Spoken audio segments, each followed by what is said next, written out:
questions. But we're going to get the thumbs up any minute now, and right now. Okay, here we go with Roxana Bossen. Good afternoon. Can you all hear me? Good. Okay.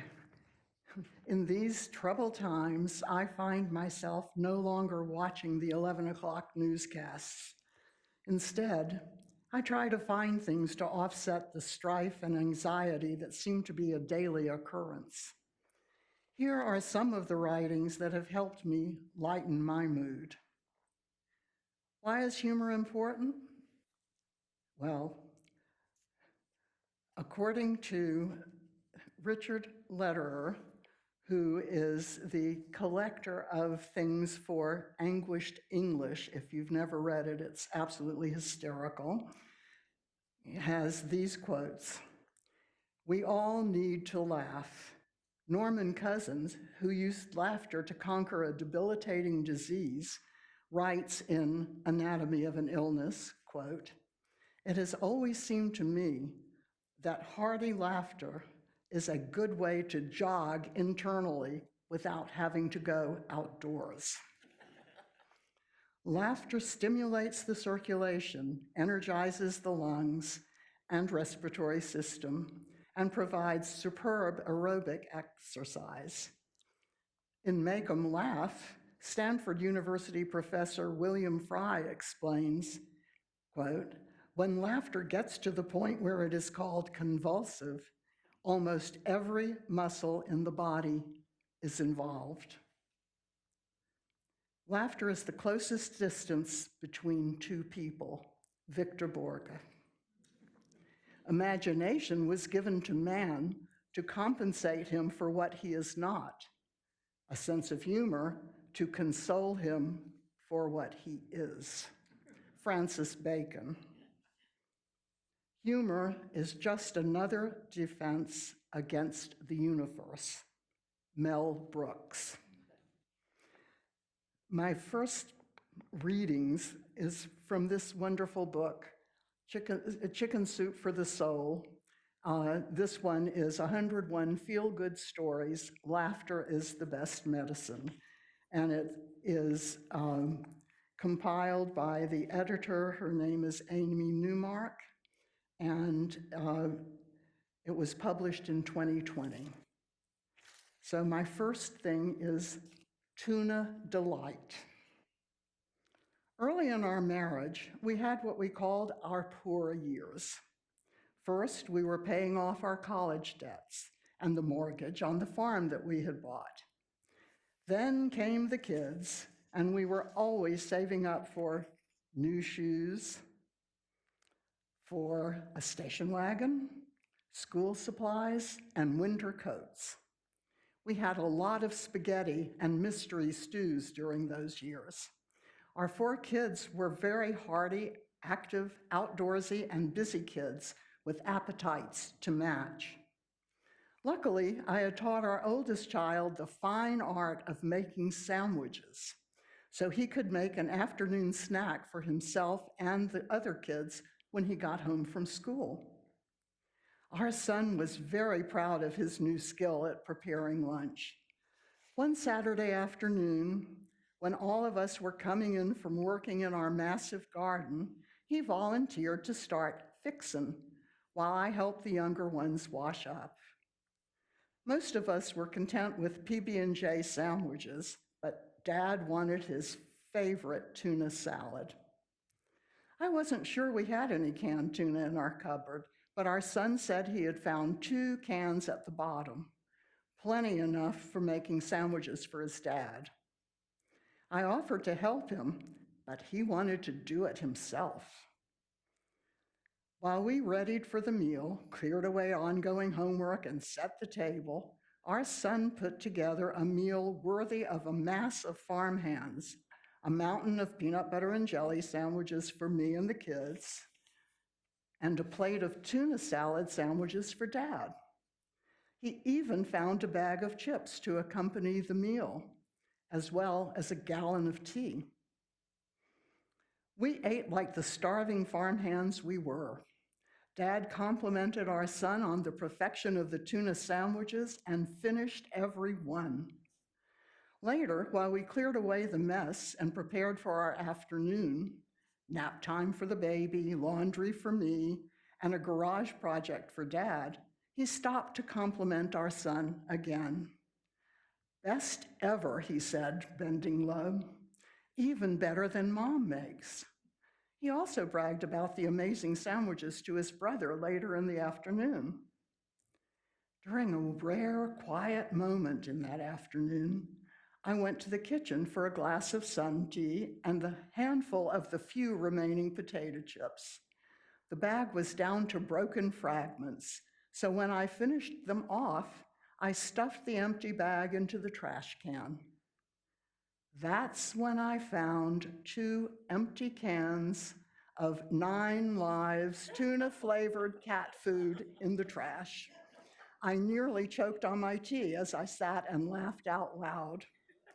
I've never told a soul that delicious secret until this very moment. And that was sent by a woman named Nancy Lee Davis. The second one that I'd like to read is called Total Physical Response. And if you wait a minute, there it is. Okay. Total physical response is a standard second language teaching method frequently used with beginning speakers of English. The method has 3 parts. The teacher models a series of actions while narrating the actions. The teacher models and narrates the series again with the students performing the actions. And finally, the students perform the series while narrating their actions. A sample lesson might be sharpening a pencil. The teacher says, I put my pencil in the correct hole of a sharpener. I turn the handle of the sharpener. I take out my pencil and I look at the point. My pencil is sharp. This pattern of actions and narration is repeated frequently until students are able to say the narration alone. It is old school methodology, but works very well in many different teaching situations and with many different types of vocabulary. While teaching at PS number 36, I had kindergarten through grade 6, including several special education students. There was also a group of absolute beginners in English who were in intermediate grades. They came to see me for extra lessons in English. I saw them for about 2 hours a day, and I often used total physical response, or TPR, in order to push along their vocabulary and spoken English. We had lessons based on science, cooking, art, and even gym. They were in a groove when it came to this kind of lesson. TPR made learning English exciting. In the spring, I decided to teach my little group of Spanish-speaking beginners how to make a vocabulary collage for the season. I had at least 20 magazines, scissors, glue, and large construction paper on which to mount the chosen pictures. The lesson began. 4 young boys and 2 older girls sat at the rectangular table near my blackboard, and I stood at the other side of the table. I choose a magazine, I said. I look through the pictures. Here is a nice one for spring. I take out my scissors. I cut it out. Now I put it on my paper. That was the entire narration. There were very few steps to complete. I motioned to the group to do it with me. They stood up and smiled. I chose a magazine, I began again. My Puerto Rican students each chose a magazine. I looked through the pictures. We all looked at the pictures in the magazines. The routine continued throughout the whole narration. By the end of this step, they all had 1 picture, and I had 2. We repeated the routine.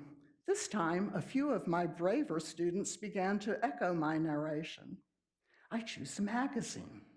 We continued without my correcting any language errors. I wanted them to talk, and I was merely modeling, not testing. When we finished this time, they each had 2 pictures. That was hardly enough to fill up a collage. We repeated the entire routine, still not enough pictures.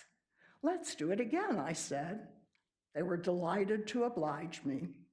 I picked up another magazine. I choose a magazine, we said.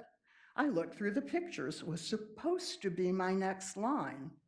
However, when I looked down, I did not see any pictures.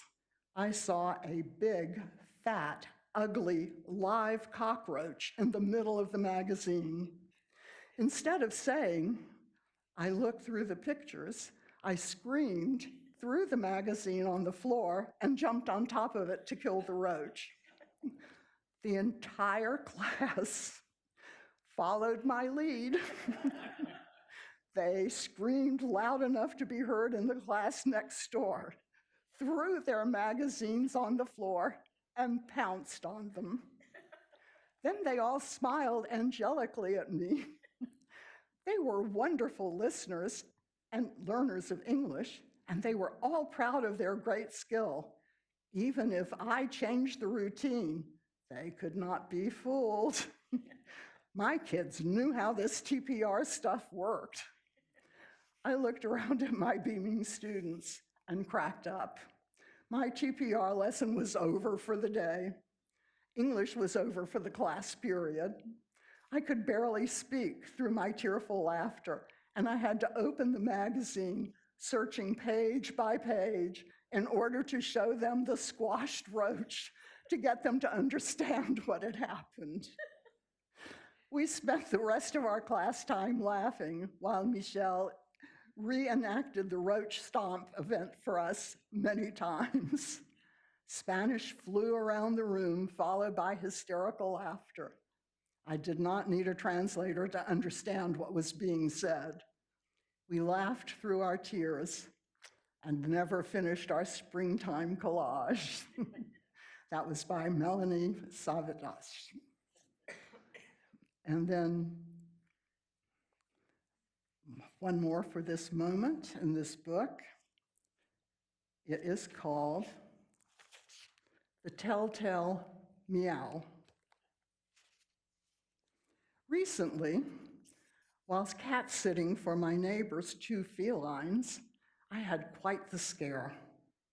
As I doled out kibble, I heard a loud meow that seemed to be coming from behind the stove. Of course, I was startled. Heart racing, I opened the stove, saw it was empty. Quickly, I searched the small condominium for the cats. I could only find one. Panic set in. Could Diesel have crawled behind the appliance? Was he trapped or hurt? I hurried across the hallway to retrieve my cell phone and dialed Mary, the owner. Her voicemail kicked in and announced that her mailbox was full. What to do? It occurred to me to call the fire department.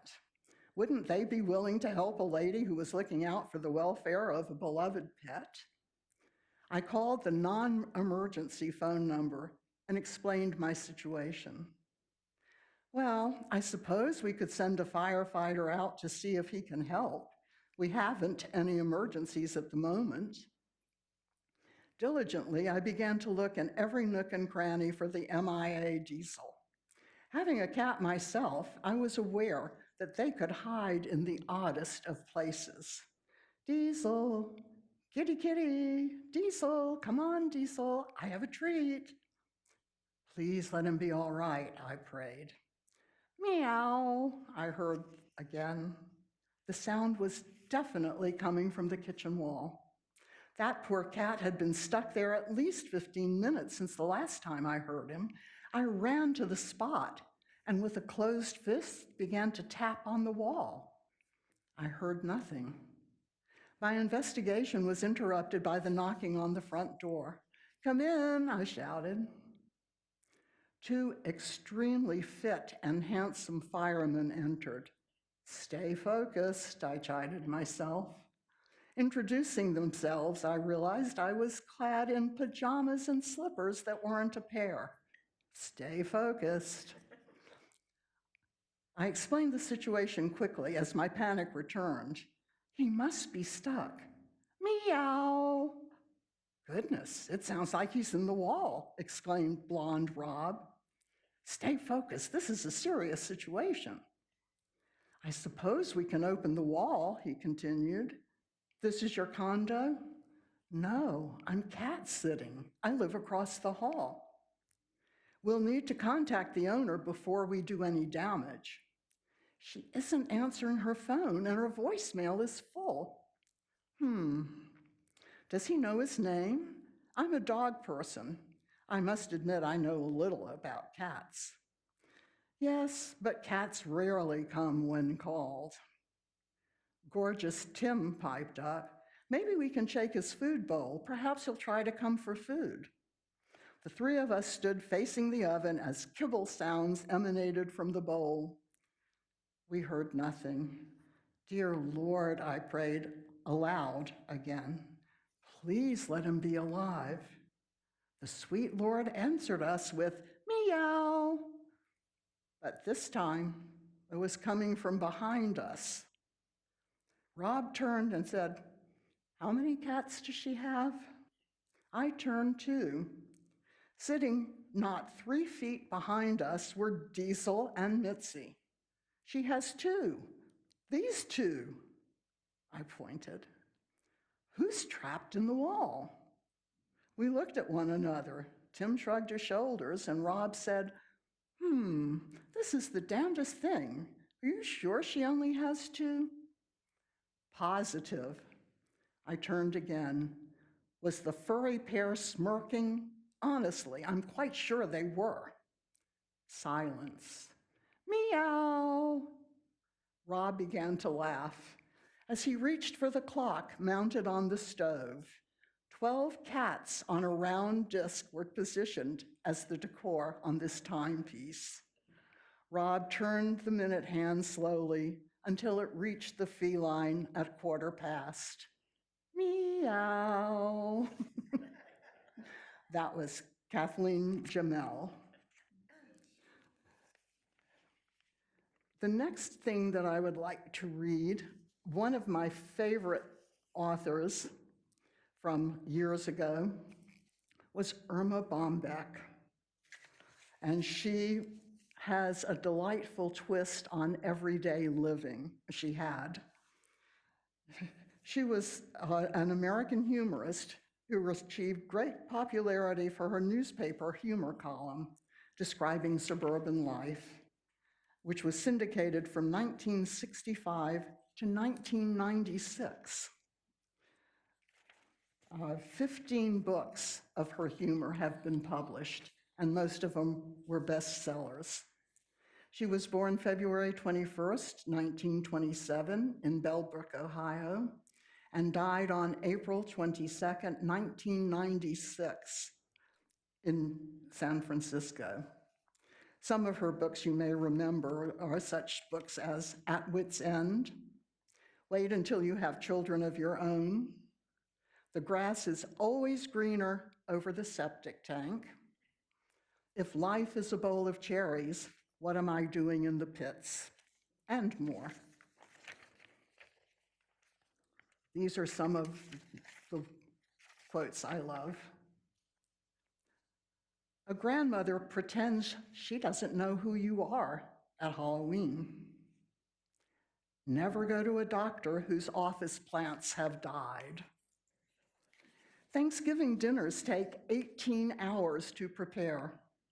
They are consumed in 12 minutes. Half times take 12 minutes. This is not a coincidence. I come from a family where gravy is considered a beverage. My idea of housework is to sweep the room with a glance. Marriage has no guarantees.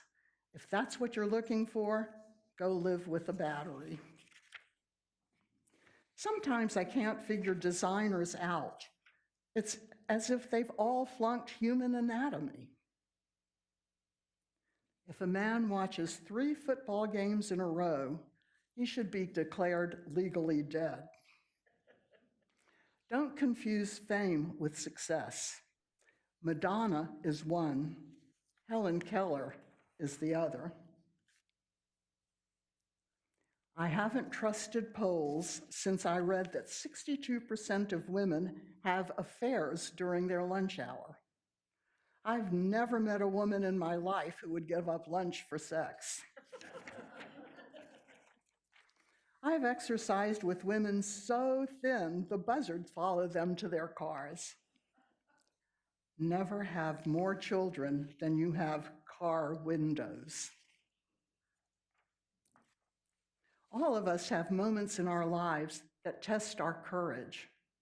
Taking children into a house with a white carpet is one of them. She is, and she was, such an incredibly diverse person. She could see humor in so many things.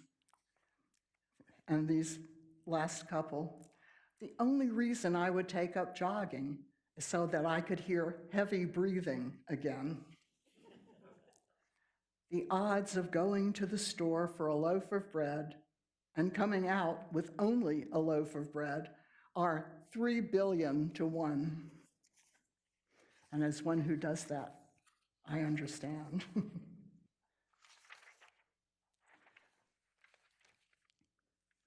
And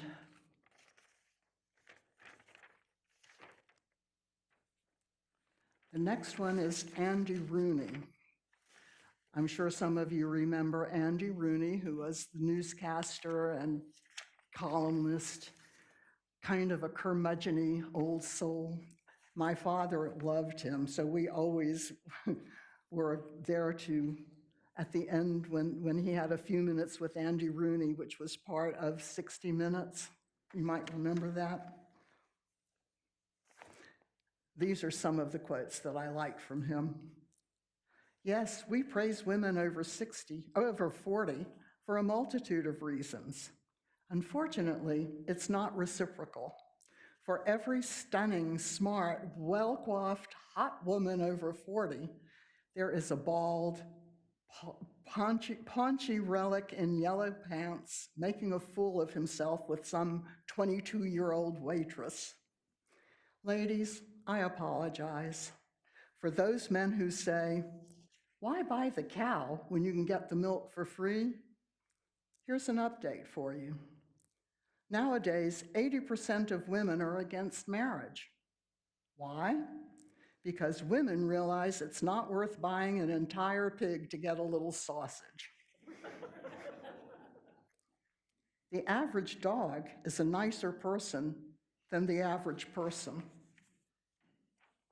It's paradoxical that the idea of living a long life appeals to everyone, but the idea of getting old doesn't appeal to anyone.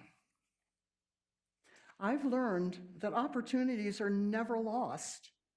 Someone will take the ones you miss.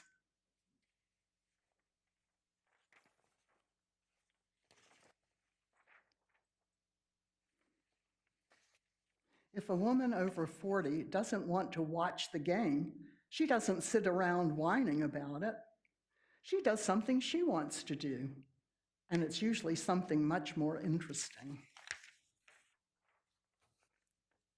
Older women are forthright and honest. They'll tell you right off if you are a jerk, if you're acting like one. You'll never have to wonder where you stand with her.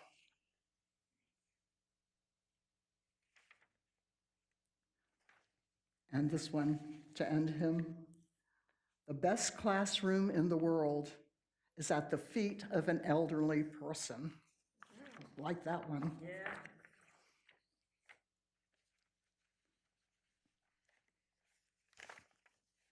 So the next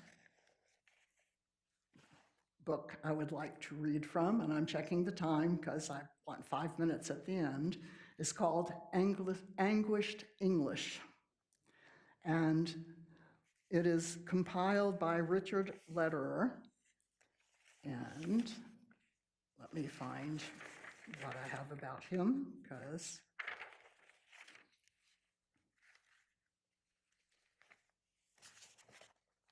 sorry.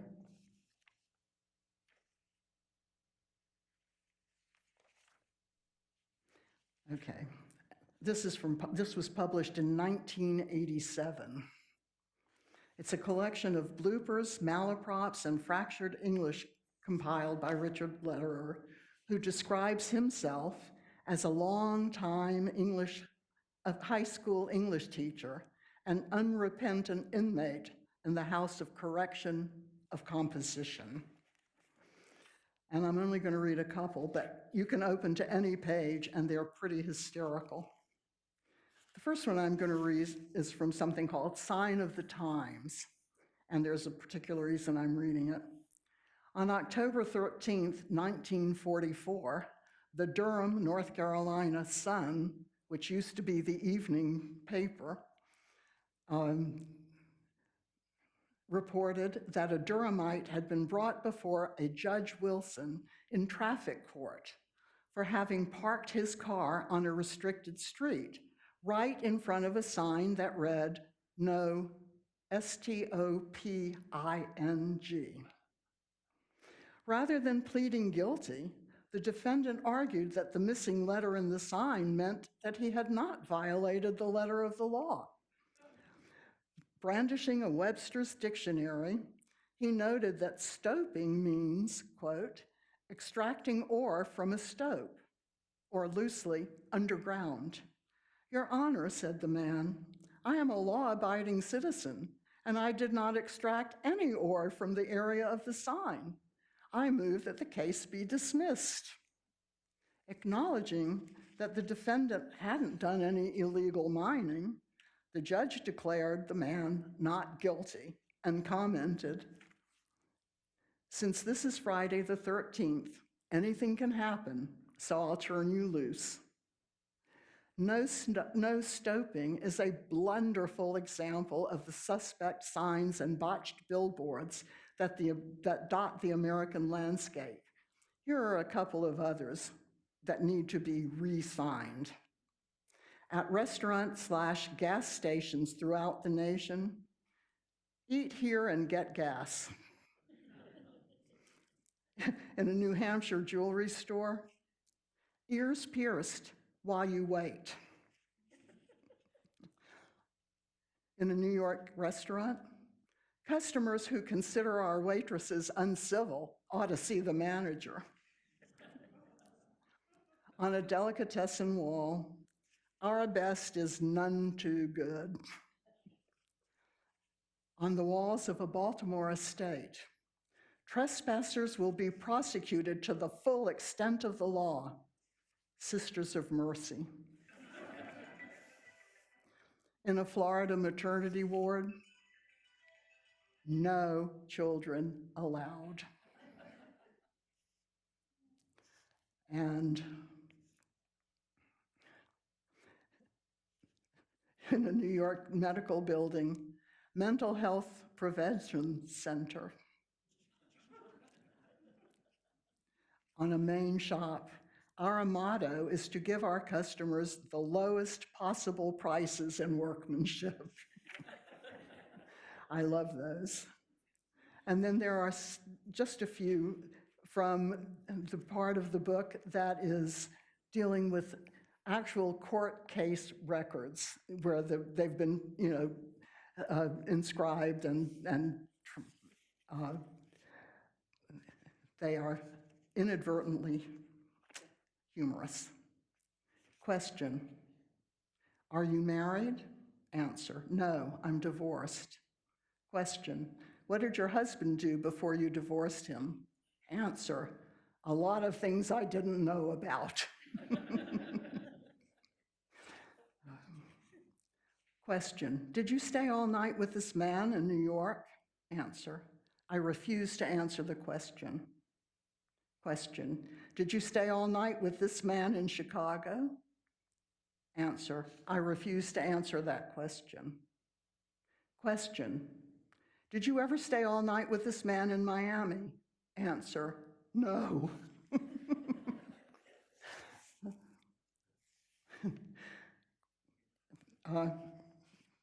Question, what happened then? Answer, he told me, he says, I have to kill you because you can identify me. Question, did he kill you? Answer, no. So you can see why I enjoy this book, and I've had it since it came out, and I still refer to it because I think it's really hysterical. And I have one more from this to end my presentation. This one is called One Sec. Whenever my 5-year-old daughter was called, she would say sweetly, "One sec." "Hurry, we're going to be late for school," I would call out. "One sec," she would remark. "Your snack is ready," I would say. "One sec," she would say. "Time for your shower," I would tell her. As expected, the response was, "One sec." As the mother of 2 children, I was busy keeping track of their schedules, driving them to activities, making sure everyone finished their homework and practiced their music, and keeping the house in order. More importantly, I was carving out time for family fun. To do all of this, I had to be on my game. But occasionally, my family would say often, I became impatient. One night, as I was preparing dinner, the lentils and rice were done, and I finished cooking the vegetable dish. I plated the children's dinners and placed them on the counter. "Come for dinner," I yelled. "One sec," the carefree young voice responded.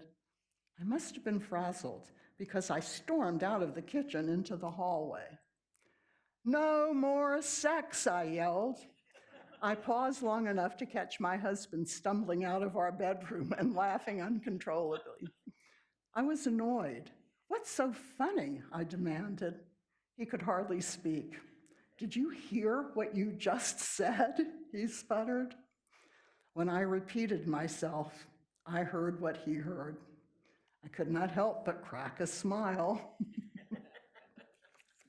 And that pretty much is the end of my presentation, except for one last remark attributed to Irma Bombeck. He who laughs lasts. So if you have any questions or comments? No? Okay. I think, laughter really does help, and finding amusement in things. I mean, I know some of the funniest things that have ever happened to me have been totally, unplanned, and I'll give you one quick one with my father, who was one of the most intelligent men I've ever known, and I've known several, including my husband, who was also that way, had the ability to laugh at himself, which one needs. He owned a small plumbing supply company, and one day a man came with an unusual request for a kind of fitting that was going over a different pipe that, they needed to get it just perfectly fit. So my father starts with his math. I was working there at the time. I was 15. So we're going back, to the late 50s, kind of. And I'll never forget it. My father, no computers, of course, or anything like that, not even a little calculator. So he starts doing his calculus or trig or whatever it was, high math, that he was going to figure out the dimensions that he needed. In the meantime, his warehouse foreman, Ed Herndon, who was grade school education, wonderful man, comes with a fitting that he had picked up from the warehouse in the back, and it fits perfectly. I mean, absolutely perfectly. So my father looks at him and says, "How did you do that?" And he looked at my father, he said, "I took a string and I measured the pipe."